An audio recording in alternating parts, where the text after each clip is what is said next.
이 자리 가운데 모인 이유가 오직 주님의 이름을, 주님의 영광을 찬양하는 것인 줄 믿습니다.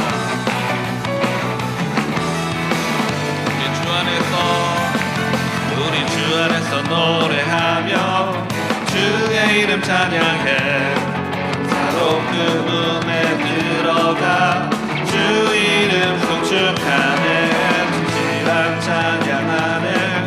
권능이 많이 외치세 할렐루야. 홍명치며 전능하신 주께 높이 계신 주님께 우리 여기 모인 이유, 우리 마음 모아 주님을 높이는 것. 높이 계신 주님께 우리 여기 모인 이유, 우리 마음 모아 주님을 높이는 것. 다시 한번 주 안에서 노래하며 주의 이름 찬양해. 사로운 그 문에 들어가 주 이름 송축하네. 진실한 찬양하네. 권능이 많이 외치세 할렐루야. 손뼉치며 전능하신 주께 높이 계신 주님께 우리 여기 모인 이유, 우리 마음 모아 주님을 높이는 것. 높이 계신 주님께 우리 여기 모인 이유, 우리 마음 모아 주님을 높이는 것. 내 안에 모든 것 주를 바랄 때 주의 능력 또 영광 은혜와 자비로 찬양하며 춤추세. 마음 문 열어 자유케 하리. 주의 이름 찬양해. 높이 계신 주님께 우리 여기 모인 이유, 우리 마음 모아 주님을 높이는 것. 높이 계신 주님께 우리 여기 모인 이유, 우리 마음 모아 주님을 높이는 것. 다시 한번 높이 계신 주님께 우리 여기 모인 이유, 우리 마음 모아 주님을 높이는 것. 다시 한번 높이 계신 주님께 우리 여기 모인 이유, 우리 마음 모아 주님을 높이는 것. 우리가 여기 모인 이유는 오직 주님의 이름만을 높이는 것인 줄 믿습니다. 높이 계신 주님,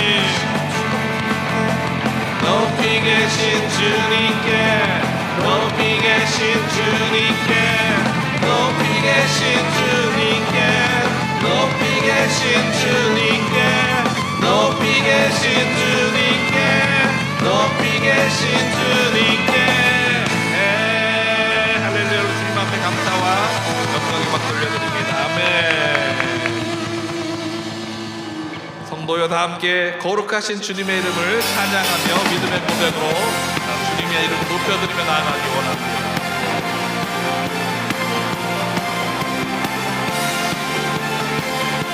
성도여 다 함께 할렐루야 찬양합니다.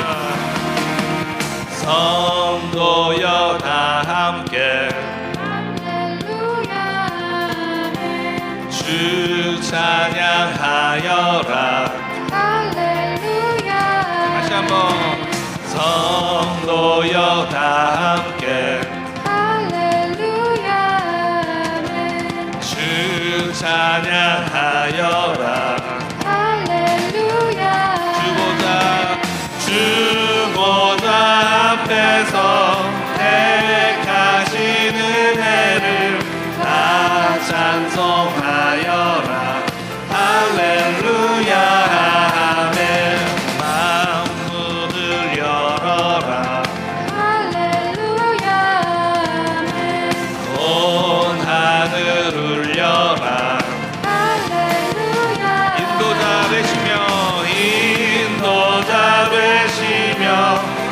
친구가 되신 주 그 사랑 끝없다.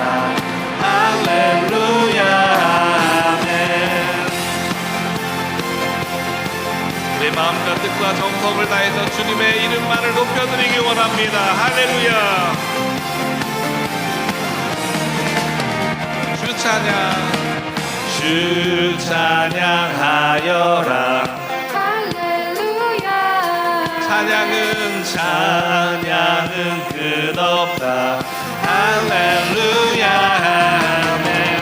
거룩한 집에서 주은총 기리며 늘 찬송 부르라. 할렐루야. 다시 한번 거룩한 집에서 주은총 기리며 늘 찬송 부르자. 할렐루야. 성도여 다 함께 날마다 주님의 거룩한 부르심 가운데 나아가 믿음으로 찬양하기 원합니다. 할렐루야. 주님 앞에 감사와 영광의 막 돌려드립니다. 주님 높임만 하주옵소서. 할렐루야. 주님 찬양합니다. 네, 우리 자리에 앉으셔서 더 깊은 예배로 주님 앞에 나아갑니다. 슬픈 마음 있는 자, 몸과 영혼 어두운 자, 모든 사람 주님 앞에 나오면 예수 그리스도의 은혜가 우리 삶 속에 충만하게 채워질 줄 믿습니다. 슬픈 마음이 있는 자, 몸과 영혼 병든 자, 누구든지 부르시오. 예수 이름 부르시오. 그 이름을 믿는 자, 그 이름을 부르는 자, 그가 어떤 사람이든 그는 구원 얻으리. 다시 한번 고백합니다. 슬픈 마음 있는 자, 몸과 영혼 병든 자, 누구든지 부르시오. 예수 이름 부르시오. 그 이름을 믿는 자, 그 이름을 부르는 자, 그가 어떤 사람이든 그는 구원 얻으리. 예수 예수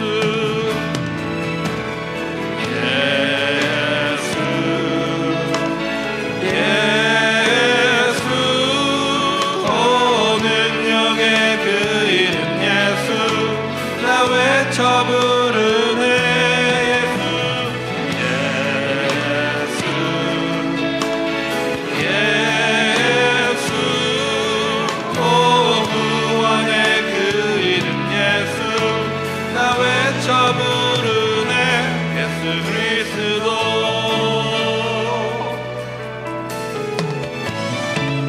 2절로 고백합니다.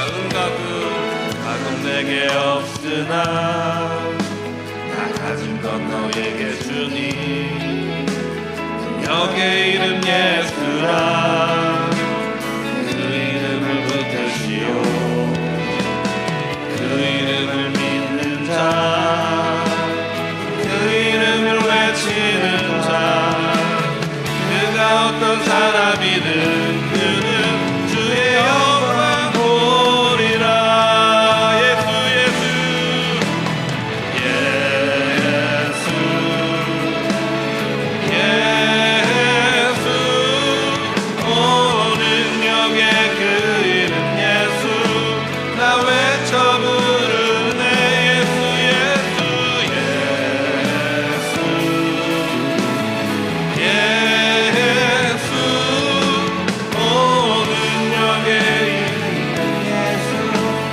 외쳐 부르네. 예수 그리스도. 우리에게 주신 영광의 이름 다 없이 당장하니. 세상에 크게 외쳐 부르리 나의 주 예수 그리스도.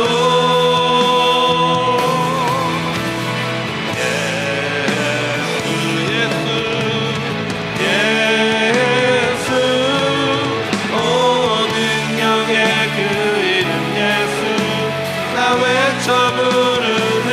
예수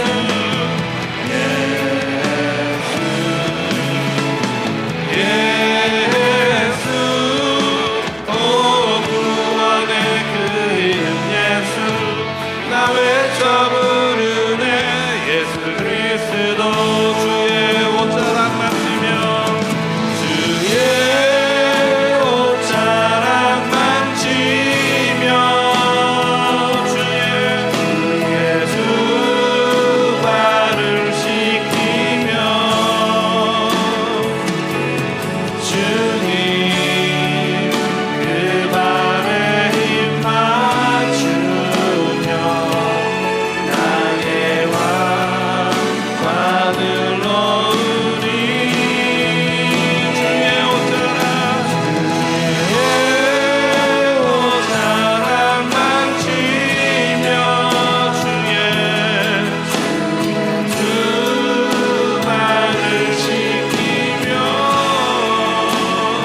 하나님께서 우리에게 주시는 말씀은 로마서 8장 3절로 7절까지 말씀입니다. 오늘 하나님께서 우리에게 주시는 말씀은 로마서 8장 3절로 7절까지 말씀. 우리 한 절씩 교독하시고 마지막 7절 말씀은 함께 봉독하도록 하겠습니다.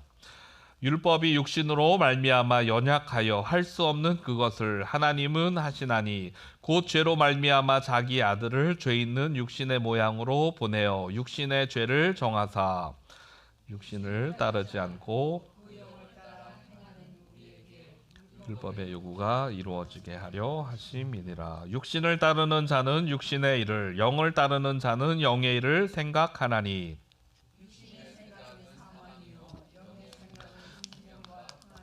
7절 함께 읽겠습니다. 육신의 생각은 하나님과 원수가 되나니 이는 하나님의 법에 굴복하지 아니할 뿐 아니라 할 수도 없음이라. 잠시 기도하겠습니다. 하나님 아버지, 주님의 말씀에 엎드립니다.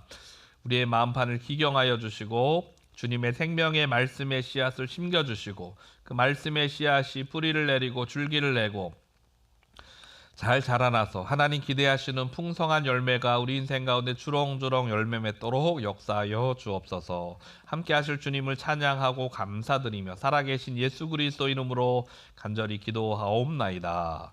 아멘. 생각은 결과를 낳는다라는 제목으로 하나님 말씀 나누도록 하겠습니다. 우리가 먼저 생각하고 싶은 것은요, 하나님 어떤 분이신가. 지금까지 우리 로마서 말씀을 살펴보면서, 아니 성경 전체를 통틀어서 하나님 어떤 분이신가, 특별히 구속사적인 우리를 구원하시는 이 과정 속에서 하나님 어떤 분으로 찾아오시는가.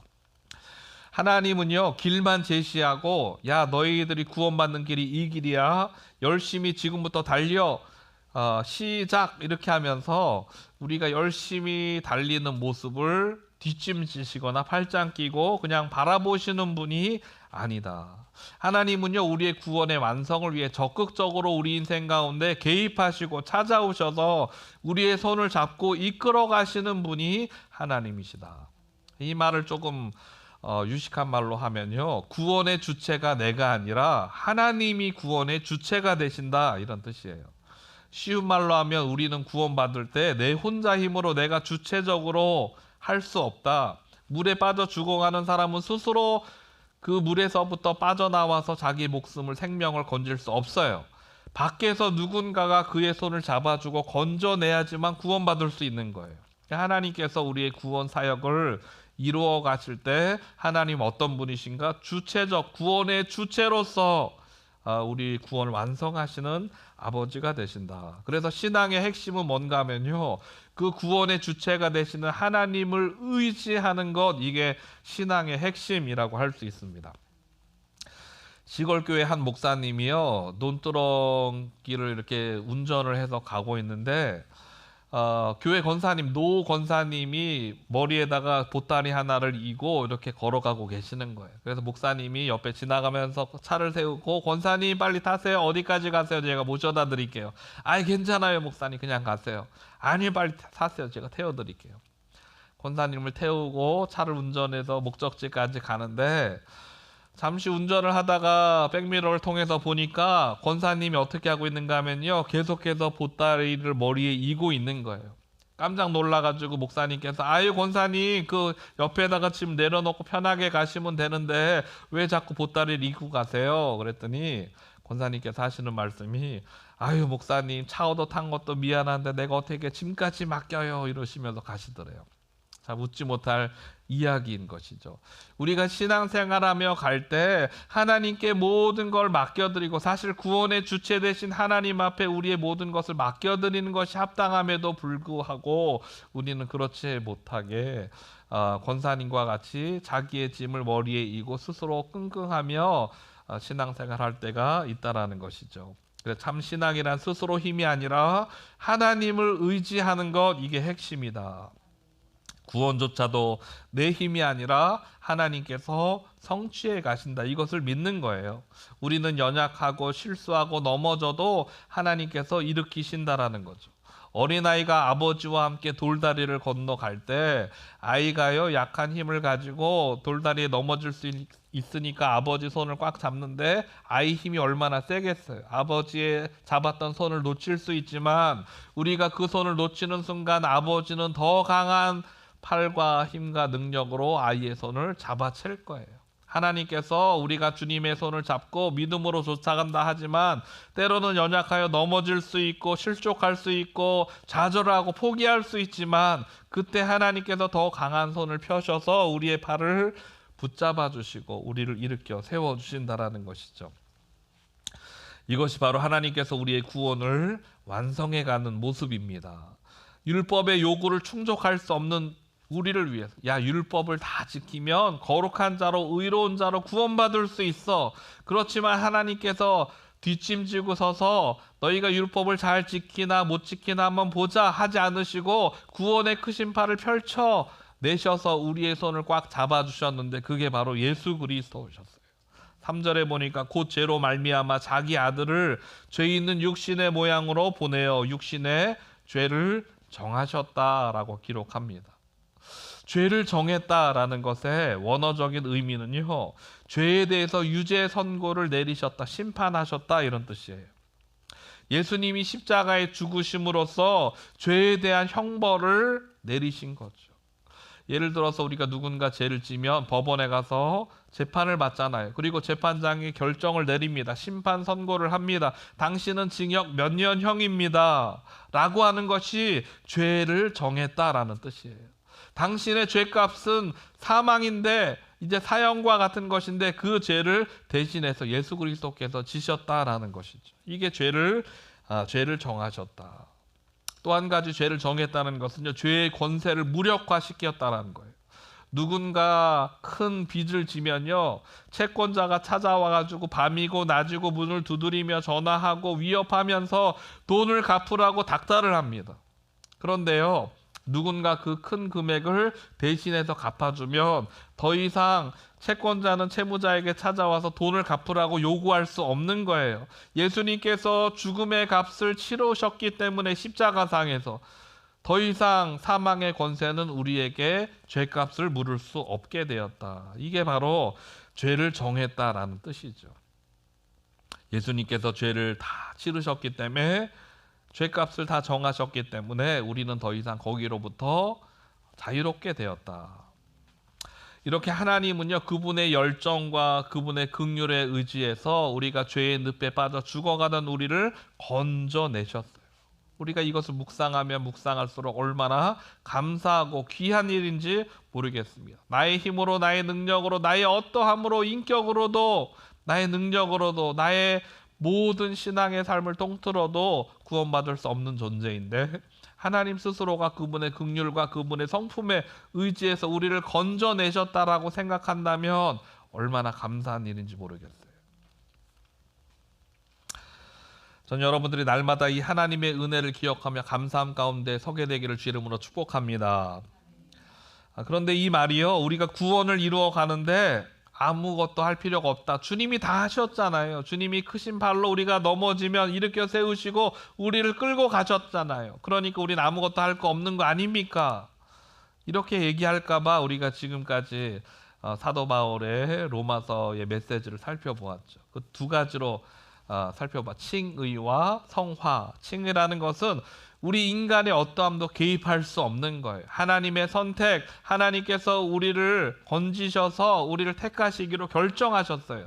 그것은 우리의 어떠함 때문이야. 넌 예쁘니까, 넌 신앙생활 열심히 했으니까, 주일 성수했으니까, 봉사했으니까 내가 너를 구원할게가 아니라 우리의 어떠함이 아닌 하나님의 성품, 긍휼, 그분의 자비에 의거하여 우리를 무조건적으로 선택하신 것. 이게 칭의였어요. 인간의 공로가 조금 더 개입할 필요가 없습니다. 그런데 구원받은 우리가 그 이후의 삶을 어떻게 살아갈 것인가 하는 문제는 성화라는 것으로 찾아오게 되었어요. 물에 빠졌다가 살아난 사람이 앞으로 그 인생을 어떻게 나머지 인생을 살 것인가는 성화와 관련이 있어요. 이 성화에 관련해서 우리가 크리스찬으로 세 가지를 기억하며 살아가야 됩니다. 첫 번째, 왜 성화되어야 되는가? 그냥 구원받았으면 됐지 왜 성화되어야 되는가? 성화를 다른 말로 하면요, 거룩해짐이에요. 거룩해짐. 왜 우리가 그냥 구원받았으면 됐지 거룩하게 살아야 되는가? 그것은요, 예수 그리스도의 십자가 사역 속에 그 의미가 숨겨져 있어요. 예수님께서 왜 십자가를 감당하시고 죽음 가운데 희생하셨는가? 우리에게 왜 새로운 생명을 주셨는가? 그것은요, 우리가 구원받고 난 다음에 물에 빠져 죽다가 살아나서 내 마음대로 내가 원하는 대로 살라고 주님께서 대신 희생하신 것이 아니라 하나님의 뜻에 맞게 하나님의 기쁨의 영광의 삶을 살도록 우리에게 새로운 삶을 허락해 주셨다. 새로운 기회를 허락해 주셨다. 이게 바로 십자가의 의미죠. 교회마다 가면요, 십자가가 있어요. 여러분 예배 드리시면서 저 십자가를 볼 때마다 우리 믿음의 사람들은 어떤 생각을 해야 되는가? 그래, 맞아. 내가 저 십자가에 못 박혀 대신 죽어야 되는데 주님께서 나를 대신해서 죽으셨지. 그 주님께서 죽으심으로 나에게 새로운 기회, 새로운 생명의 삶을 허락하셨지. 그런데 그 삶은 내 마음대로 막 살려고 주신 것이 아니라 하나님의 기쁨과 영광을 위해 살라고 우리에게 새로운 기회를 주신 것이지. 이거를 기억해야 된다는 거죠. 한국의 세월호에 실제 있었던 일이죠. 세월호 사건 때. 한 여교사였어요. 젊은 20대 초반의 여교사인데 아이들을 막 건진 거예요. 밑에 객실에 있던 아이들을 건져내고 막 그들을 살렸어요. 마지막 아이를 살리면서 선생님 이제 배가 가라앉으려고 해. 선생님 빨리 같이 나가요 하는데 그 학생의 말을 뒤로 하고요. 아니 저 밑에 객실에 아직 아이들이 남아있어. 난 그 아이들 구해야 돼 하면서 뒷모습을 보이고 밑으로 내려갔어요. 결국 학생은 구원을 받았는데요. 이 여자 교사는 나중에 죽음으로 발견되었죠. 그 학생이 새로운 삶을 얻으면서 어떤 삶을 살아갈까요?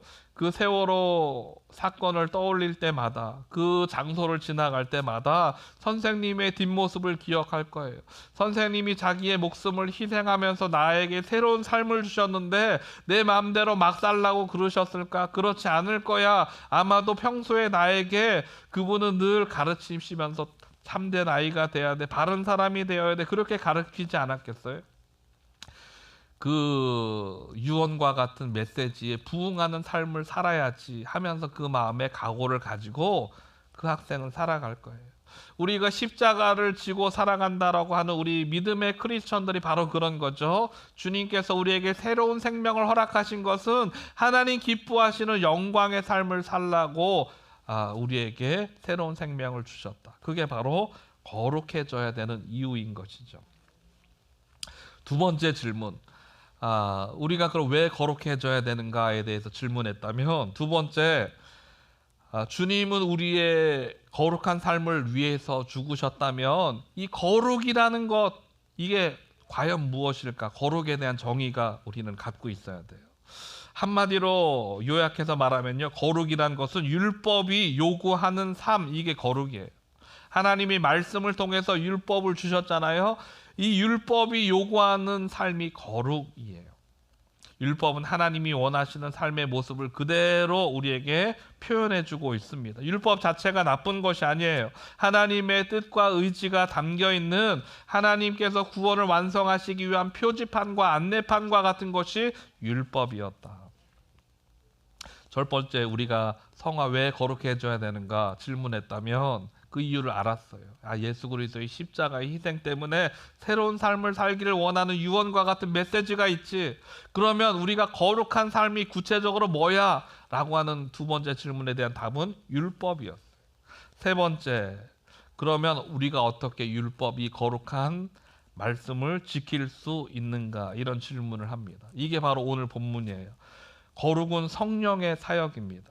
율법의 정당한 요구는 우리의 힘과 노력과 능력으로 감당할 수 없고 성령을 따라 행할 때만 성취할 수 있는 거예요. 우리는 성령을 통해 율법을 지키는 새로운 삶으로 부르심을 받게 된 것이죠. 오늘 우리가 집중해보고 싶은 것이 성령을 따라 행한다라는 것이 무엇일까? 어떻게 하면 성령을 따라 율법을 지키며 하나님의 거룩한 영광스러운 삶을 살 수 있을까? 그걸 좀 생각해 보려고 합니다. 우리 본문 5절과 6절 말씀 같이 한번 읽어보겠습니다. 시작. 육신을 따르는 자는 육신의 일을, 영을 따르는 자는 영의 일을 생각하나니 육신의 생각은 사망이요 영의 생각은 생명과 평안이니라. 다시 한번 읽어보면요. 육신을 따르는 자는 육신의 일을, 영을 따르는 자는 영의 일을 생각하나니 육신의 생각은 사망이요 영의 생각은 생명과 평안이니라. 여러분, 이 구절에서요 어떤 게 핵심 단어일 것 같으세요?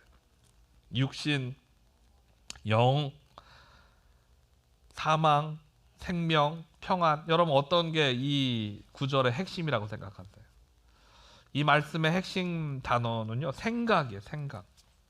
본문에 의하면 어떤 사람이 크리스천이고 어떤 사람이 성령을 따르는 사람일까?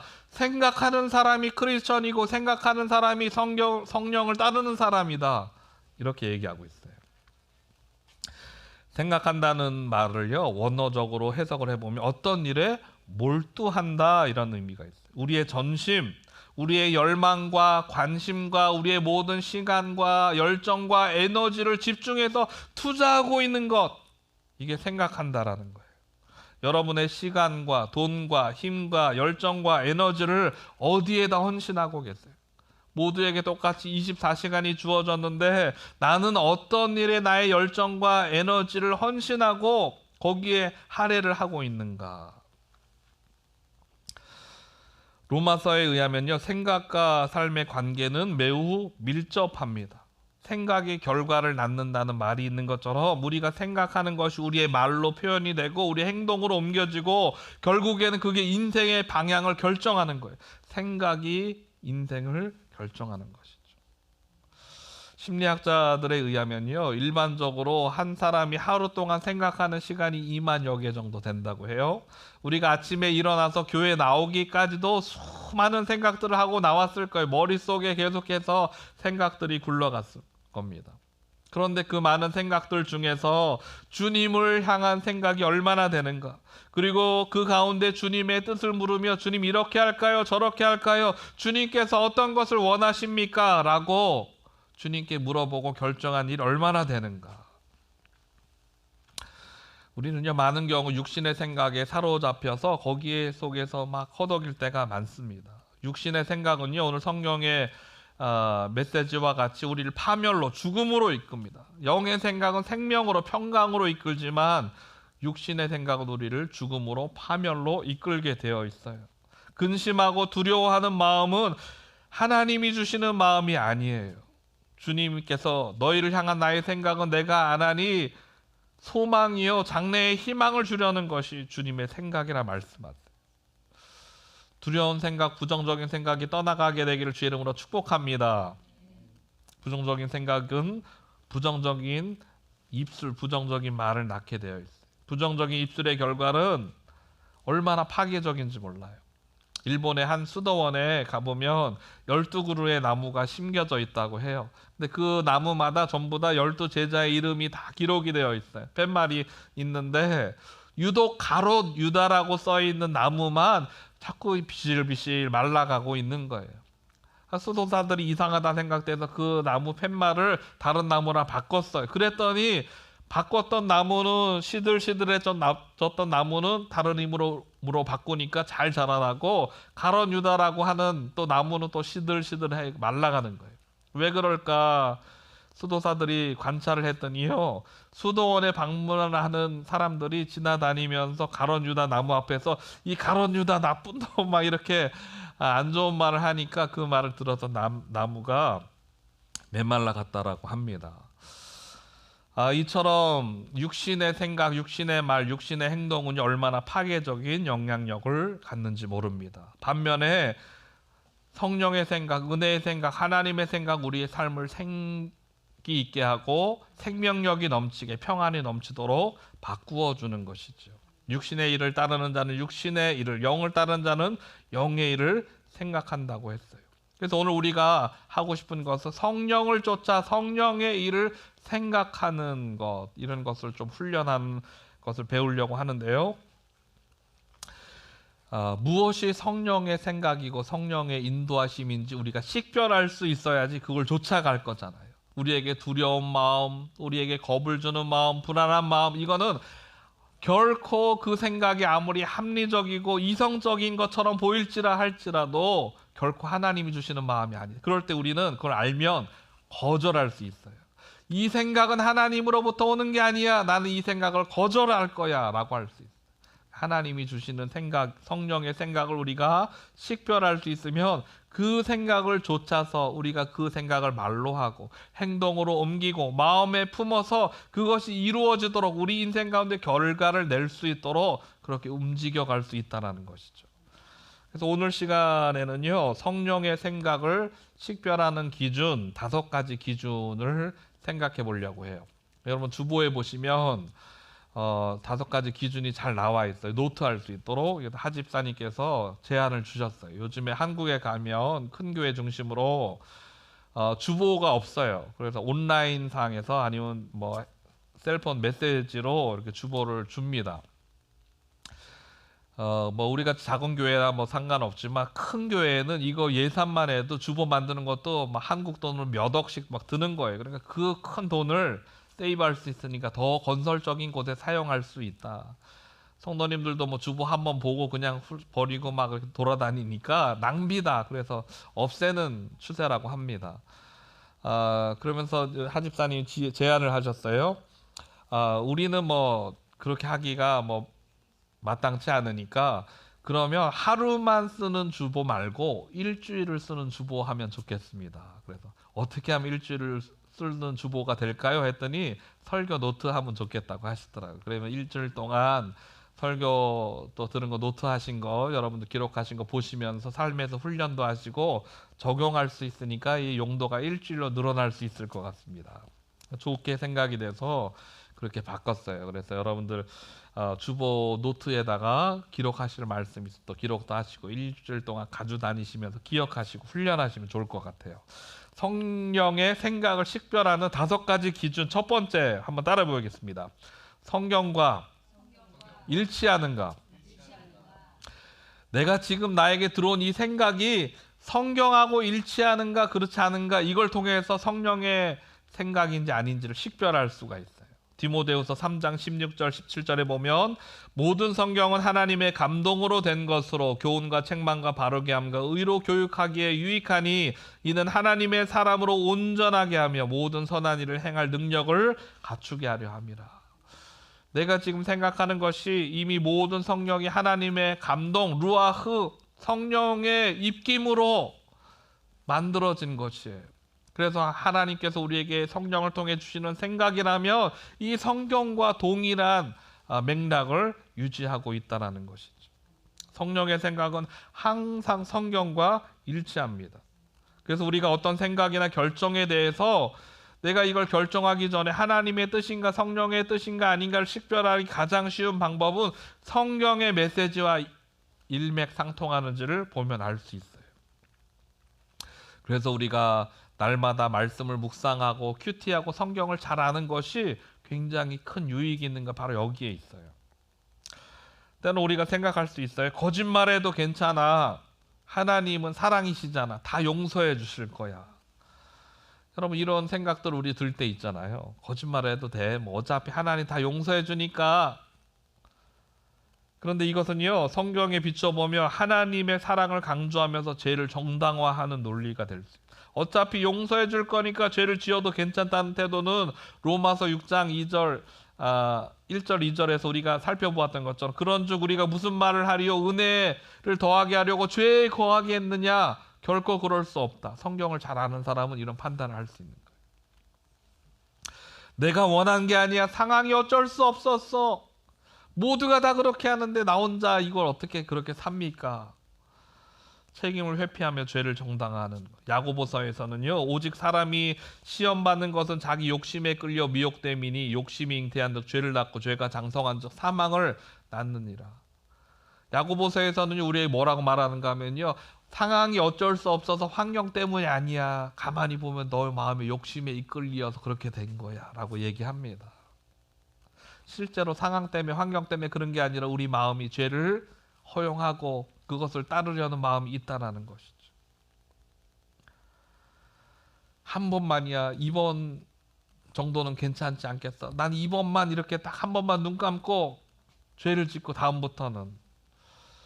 갈라디아서 5장 9절에는 적은 누룩이 온 덩이에 퍼지느니라. 작은 것을 허용한 그 마음이요, 온 그릇에 누룩이 퍼지게 되는. 작은 것을 허용하기 시작할 때 온 누룩이 덩이에 퍼지게 되는 것을 보게 되는 것이죠. 어차피 다 죄인이야. 나만 그런 게 아니야. 죄를 가볍게 여기고 합리화하려는 데.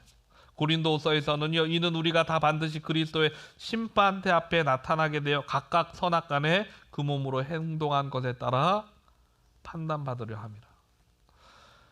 우리가 부모가 아무리 잘 믿어도요, 자녀가 자기 믿음을 갖지 않으면 구원받을 수 없어요. 부모가 반대로 아무리 악하게 살아도 자기가 온전한 믿음을 갖고 있으면 구원받는 거예요.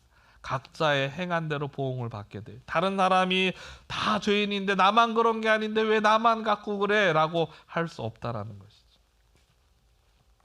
우리가 이처럼 성경의 말씀을 잘 알고 있을 때 우리에게 들어오는 생각이 성령께서 주시는 것인지 아니면 세상의 죄악의 생각인지 우리가 그걸 식별해낼 수 있다.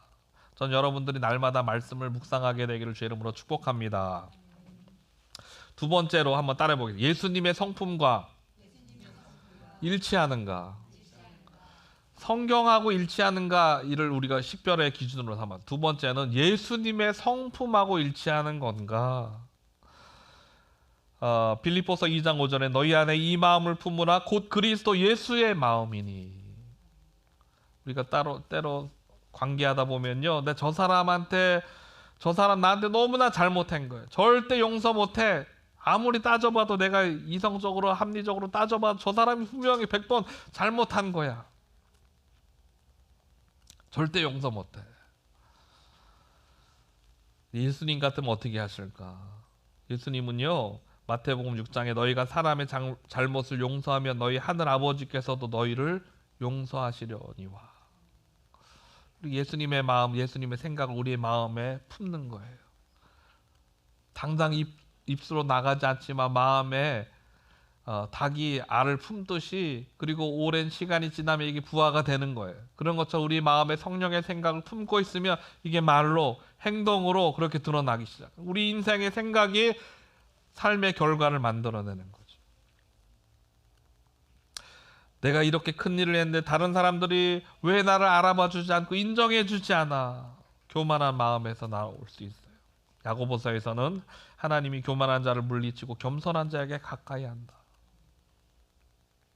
이 모든 것이 하나님이 주신 은혜로 한 것이지, 겸손하게 그래서 하나님께 영광을 돌리는 것이 나의 일이야 라고 할 수 있죠. 내가 힘들게 번 돈이니까 나만 잘 먹고 잘 살아야지, 나 합당하게 벌었어, 거짓으로 벌지 않고 열심히 노력해서 벌었어 할 수 있죠. 잠언에서는요, 구제를 좋아하는 자는 풍족하여질 것이요 남을 윤택하게 하는 자는 자기도 윤택하여지리라. 하나님께 받은 것을 기쁨으로 나누고 어려운 이웃을 돕는 것이 주님의 마음인 것이죠. 지난주에요, 일부 예배 마치고 주호 집사님께서 잠깐 사업장 얘기하다가 감동이 되는 부분이 있었어요. 같이 일하시는 분들이 버미시들이 있는데, 이분들이 미국에 와서 호련 단신으로 와서 재정도 변변치 않잖아요. 근데 이분들이 이제 이런 사업장을 하려고 하는데 하고 싶어도 자금이 없는 거예요. 그래서 주호 집사님께서 본인이 론을 얻으셔가지고 자기가 사업장을 다 차려주고 사람 몸만 들어와서 일만 하면 되고 그렇게 또 갚도록 하시는 거예요. 왜 그렇게 하세요? 했더니 그 사람들 안 됐잖아요. 타국까지 와서 물질적인 재정적인 것도 넉넉하지가 않은데 이런 거 하고 싶은 마음만 있지 할 수가 없잖아요. 그래서 제가 할 수 있으니까 도와드린 겁니다. 그 말을 들으면서 참 감동이 됐어요. 교회에 다니면서 교회에서 그냥 하루 종일 사시는 분, 교회 봉사 열심히 하시고 예배란 예배는 다 드리고 성경 공부는 다 하는데 그러면서도 이기적으로 사시는 분들이 있어요. 그러면서 어떤 분은 어떤 교회 장로님이셨나 봐요.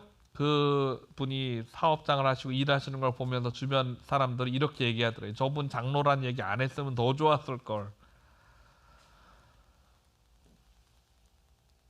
그렇게 교회 다닌다고 시끌벅적 떠들면서 이기적으로 사는 사람보다 이렇게 각 자신의 진짜 삶 속에서 예수 그리스도의 성품을 드러내며 사는 것이 진짜 참 신앙인이다라고 생각을 했습니다. 왜 나만 이래야 돼? 우리가 교회에서 봉사하다 보면 그런 생각 들 때 있잖아요. 저 사람은 얄밉게 그냥 앉아서 받아 먹기만 하고 나만 일하고 나도 하기 싫어 이럴 때 있어요. 근데 예수님께서는 뭐라 말씀하시는가? 인자가 온 것은 섬김을 받으려 함이라 도리어 섬기려 하러 왔어. 자기 목숨을 많은 사람들에게 대속물을 주려고 오신 거야. 그 예수님의 마음을 묵상하고 잉태할 때 성령의 생각을 쫓아갈 수 있다. 요즘 너무 바빠서 기도할 시간도 없어. 나중에 여유 생기면 하자. 주님 뭐라고 말씀하셨는가 하면요. 너희는 먼저 그의 나라와 그의 의를 구하라. 그리하면 이 모든 것을 너희에게 더하여 주실 거야. 이 주님의 메시지예요. 세 번째 한번 따라해 보겠습니다. 평안을 주는가. 성령의 생각은요. 우리에게 평안을 주는 생각이에요. 골로새서 3장 15절에 그리스도의 평강이 너희 마음을 주장하게 하라. 우리는요, 앞날이 너무 불안정해. 내가 어떻게든지 해결해야겠어. 이 불안해서 못 견디게. 미래가 불투명하니까. 돈 없으면 아무것도 못해. 내가 밸런스가 마이너스가 될 지경이야. 어떻게든지 가서 이악 물고 돈 벌어야지. 내가 실패하면 어떻게 하지? 더 열심히 해서 완벽하게 해서 이 실패를 막아야 돼. 새로운 환경으로 나가는 것은 너무 두려워. 익숙한 곳, 편안한 곳에 있자. 계속 머물러 있자. 이런 불안한 생각의 공통점은요, 잘못된 것을 의지하게 해요. 이 불안이 우리를 어떻게 움직이는가? 잘못된 것을 의지하게 한다. 자기 힘, 돈, 권력, 나태, 게으름 이런 것들을 의지해서 살아가도록 합니다. 반면에 평안한 마음은요, 하나님을 의지하게 하는 거예요. 내가 사망의 음침한 골짜기로 다닌다 할지라도 해를 두려워하지 않을 이유는 무기가 있기 때문에 어떤 상황이 좋기 때문이 아니라 주께서 나와 함께 하시기 때문에 주의 지팡이와 막대기로 나를 안위하실 것을 믿기 때문에 평안한 거예요. 평안은 우리를 하나님을 의지하는 길로 인도하게 된다. 전 여러분들이요, 날마다 주님께서 주시는 평안 가운데 그 평안의 핵심은 주님을 의지하는 것에 있어요. 그 자리 가운데 믿음으로 나아갈 수 있기를 주의 이름으로 축복합니다. 네 번째 한번 따라 보겠습니다. 공동체에 유익을 주는가? 이게 성령의 생각이에요. 공동체에 유익을 주는가? 고린도전서 10장에 보면 모든 것이 가하나 모든 것이 유익한 것은 아니요 모든 것이 덕을 세우는 것은 아니니라.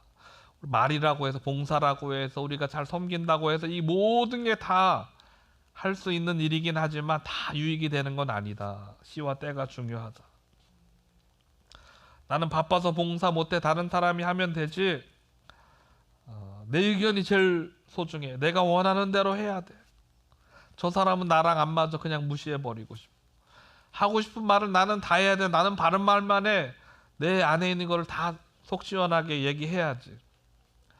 내가 왜 청소해야 돼? 다른 사람이 하면 되잖아. 새로운 교우가 와도 나는 모르는 사람이니까 상관없어. 근데 우리가 이런 생각 속에서 이 내 생각이, 나의 행동이, 나의 말이 공동체 전체의 유익이 되고 있는가? 이게 바로 성령의 주시는 생각과 굉장히 밀접한 관계가 있다는 것이죠. 저는 여러분들의 생각 속에서 이게 공동체에 유익을 끼치는 행동인지 말인지 이런 것을 늘 생각하게 되기를 주의 이름으로 축복합니다. 마지막 다섯 번째, 하나님께 영광을 돌리는가? 고린도전서 10장 31절에 그런즉 너희가 먹든지 마시든지 무엇을 하든지 다 하나님의 영광을 위해 하라. 성령의 생각은 내 영광과 내 만족이 아니라 하나님의 영광을 최우선으로 둔다. 목사인 저에게도 도전적인 질문이 늘 있어요. 제 마음속에 이 질문을 할 때마다 늘 도전적이에요. 여러분 직장에서 일할 때, 사업장에 일할 때 월급 받기 위해서 일합니까? 하나님께 영광 돌리기 위해서 일합니까? 학생들은요, 내 미래를 위해서 이 좋은 학교 다닙니까? 하나님 영광을 위해서 이 학교에 다닙니까? 우리가 많은 경우에요, 아유, 이놈의 회사 내가 때려치지는 못해도 월급 주니까 내가 마지못해 다닌다. 그 대부분의 생각이에요. 근데 어떤 사람은요, 열심히 성실하게 일해요. 그러면서 다른 사람이 물어보는 거야, 야, 돈도 많이 안 주고 그냥 너 대우도 잘 안 해주는데 왜 이렇게 열심히 해? 그냥 그럴 필요 없어. 저는 크리스천이에요. 전 여기 월급 받으러 다니는 것이 아니라 저의 삶을 통해서 하나님 영광 받으시도록 여기 다니는 거예요. 얼마나 도전적이겠어요. 이게 성령의 생각이라는 거죠. 인간 관계에서도 내게 이득이 되는 사람 만나려고 하고, 나에게 잘해주는 사람 챙기려고 하고, 내게 도움이 되면 잘해주고, 그렇지 않으면 내치는 것이 우리의 일반적인 모습일 수 있죠. 그렇지만 성령의 생각은 다른 것이라는 거죠. 하나님께 영광을 돌리는 삶으로 살아갈 수 있다. 제가 한국에서 있을 때 2007년도에 일본의 요코하마에서 러브소나타라는 큰 전도 집회를 했어요. 막 유명한 사람들 와가지고 같이 콘서트도 하면서 이 요코하마 이 경기장에 사람들이 가득 메워져 수만 명이 모여서 막 그런 큰 집회를 했어요. 한국에서 팀을 꾸려가지고 아웃리치 팀을 꾸려서 요코하마 가서 이 봉사활동을 하는 거예요.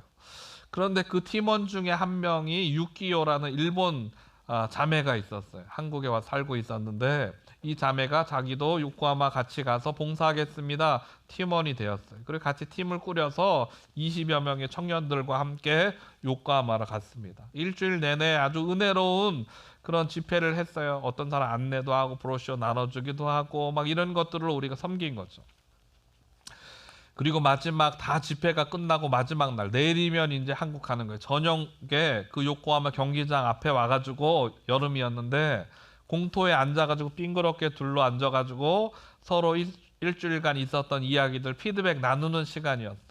다들 눈물을 흘리며 이런 게 간증이었어, 이런 게 내가 준 뭐 어떤 섬김에 저 사람이 감동이 돼서 일본 분이 예수 믿기로 했대요. 막 이런 거 막 간증하면서 막 눈물 바다가 됐어요.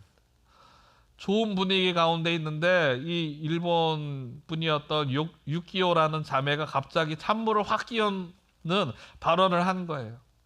유키오 자매 차례가 돼서 자기 간증하는데, 당신 한국 사람들 너무 이상합니다.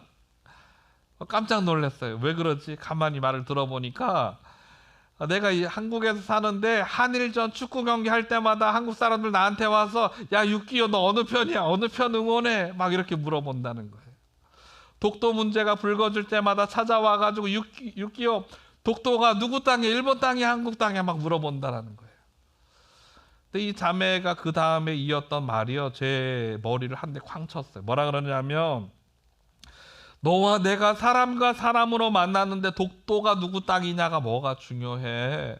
한국 사람과 일본 팀이 싸운 거 누가 이기느냐가 뭐가 중요해? 당신 크리스천, 내가 크리스천과 크리스천이 만나서 교제하고 살아가는데 정치와 이념과 사상이 뭐가 중요해? 라고 이야기하는 거예요.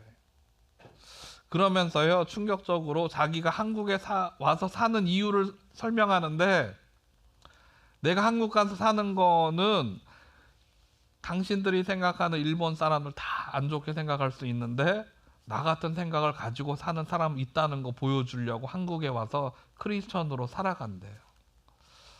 참 감동이 되었어요. 여러분, 이 자매의 삶이 하나님의 영광 돌리는 삶이 아니겠어요? 어떤 경제적인 아니면 직장이 한국에 대해서 이렇게 살아가는 게 아니라 하나님의 단순한 영광을 위해 살아가는 그 모습. 우리가 어떻게 성령을 쫓아갈 것인가? 헬라어로 쫓아간다라는 것은요, 지속적이고 반복적인 행위가 쫓아간다라는 뜻이래요. 하나님과 동행한다고 하면 지속적으로 반복적으로 하는 거예요. 예수님께서 기도하러 가실 때 특별히 습관을 쫓아 기도하러 가셨다 이렇게 표현해요. 반복적으로, 지속적으로. 영적인 습관은 쫓아가는 것과 매우 깊은 관련이 있습니다. 아침에 일어나자마자 세상의 온갖 잡다한 생각과 부정부패 사건, 사고에 관한 기사를 묵상하고 하루를 시작하는 사람, 주님 앞에 반면에 무릎 꿇고 기도함으로 성령의 뜻과 인도함을 구하며 하루를 시작하는 사람이 얼마나 다르겠어요? 생각은 결과를 낳아요. 드라마 속의 부질없는 이야기와 영상 속의 메시지들을 머리에 채우고 잠드는 사람하고 하루를 반추해 보면서 하나님께서 하루에 내 인생 가운데 어떻게 역사하셨지, 그걸 성찰한 뒤에 잠을 청하는 사람의 인생의 결과는 완전히 달라질 거예요. 언제든지 성령님을 향해 성령님을 바라보고 그분을 쫓는 구별된 삶을 산다면 우리는 이미 영원한 생명 속에 거하고 있는 삶일 것입니다. 우리가 올바른 일, 영적인 일에 몰두하기 위해서는요, 우리 내면을 가꾸는 것이 필요해요. 내면을 가꾼다는 것은 마치 정원을 가꾸는 것과 굉장히 흡사해요. 이 정원은요, 하나님께서 찾아오셔서 거니는 곳이에요. 우리와 함께 지혜를 주시고 방향을 제시하시고 우리와 교제하는 공간이에요. 이 마음의 정원이. 근데 이 마음의 정원은요, 너무나 섬세한 곳이기 때문에 잠시만 가꾸지 않고 내버려 둬도요, 거기에 온갖 잡초들이 무성하게 자라요. 하나님은 난잡하게 어지러워진 정원에 찾아오지 않으세요. 우리가 정원을 가꿀 때 어떻게 해요? 땅을 갈고 잡초를 뽑아내고 뭘 심을지 계획하고 씨를 뿌리고 물을 주고 비료를 주고 열매를 풍성하게 추수하죠. 이걸 우리는 한마디로 영적 훈련이라고 이야기합니다. 우리가 새벽 예배 나오고 성역 공부하고 큐티하고 예배드리고 우리의 내면의 정원을 가꾸는 모습이에요. 우리의 내면에 잡초가 무성하게 되면 주님도 거닐지 않으세요. 이 잡초가 뭔가 육신의 생각, 육신의 일. 육신의 생각의 특징은요, 훈련하지 않아도 그냥 잘 돼요. 나쁜 생각을 가르쳐주지 않아도, 훈련하지 않아도 희한하게 금세 잘 배워요. 우리가 정원을 가꿀 때 애쓰지 않아도, 물 주고 씨 뿌리고 이러지 않아도 잡초는 금방 잘 자라나요. 금방 정원을 가득 메웁니다. 결론이에요. 생명의 성령의 법이 죄와 사망의 법에서 우리를 자유케 합니다. 우리는 성령 안에 새로운 성화의 삶을 살 수 있어요. 어떻게 성령을 쫓아 성령과 동행하며 살 수 있는가? 오늘 우리가 살펴본 것은요, 생각이에요. 생각. 우리의 모든 생각, 눈으로 보고 느끼고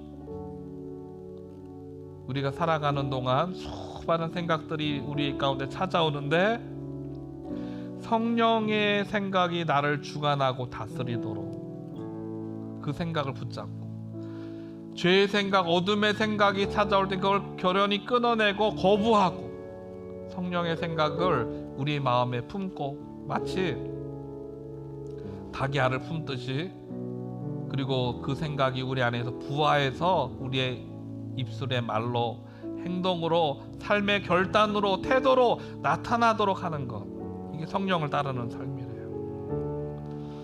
전 여러분들이 이번 한 주간 성령과 함께 걸어가 승리하는 삶을 살게 되기를 주의 이름으로 축복합니다.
나는